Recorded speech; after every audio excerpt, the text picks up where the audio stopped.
A safer, more efficient air travel system is possible if we take steps to empower the airport service workforce.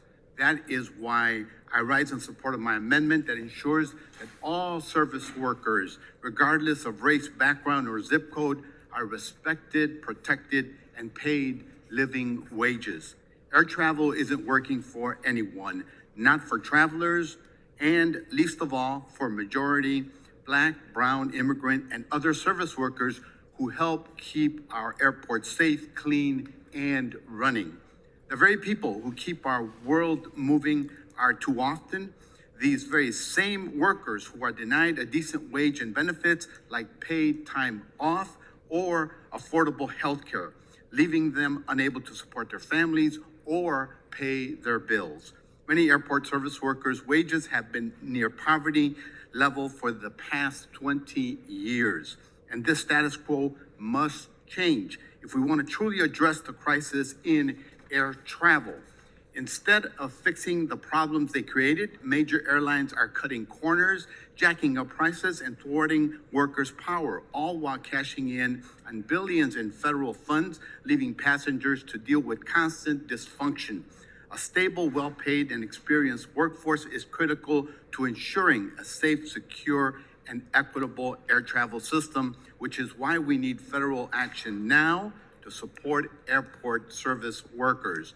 Better jobs for airport service workers means lower turnover and a more highly trained workforce, which in turn makes airports safer for everyone. Airports will also be better prepared to respond to potential future emergencies before they happen.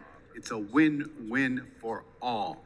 That's why I'm proud that my hometown, Chicago, is in line with the growing number of airports around the country, such as SFO, Newark International, JFK, LaGuardia, and Philadelphia, that have specifically made the connection between reducing turnover and improving security outcomes when lifting up job standards for service workers at those airports.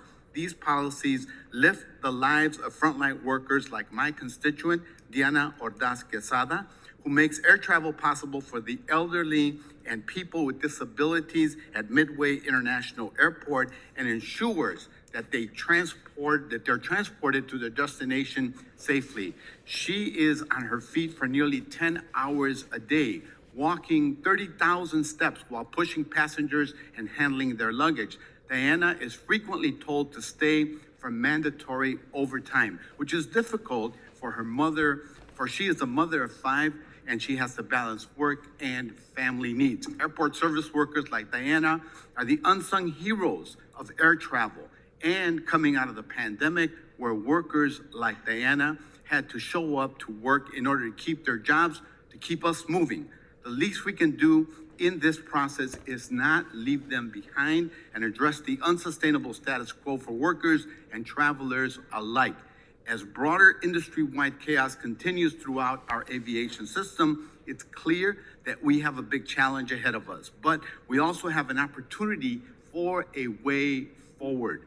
But we also have an opportunity to ensure that airport service workers get to be central in fixing our current crisis and including the Good Jobs for Good Airports Act standards as part of the FAA reauthorization should be the start. I'm proud to be in partnership with my friend and colleague, Congresswoman Holmes Norton, on this important effort to center airport service workers in the FAA reauthorization, which will ensure our taxpayer dollars are advancing a safe, secure infrastructure inside and outside airports across our nation. I would ask that the chair and ranking member continue to work with me on this issue as this legislation advances in the House and keep all aviation workers, including airport service workers, at the forefront of this FAA process.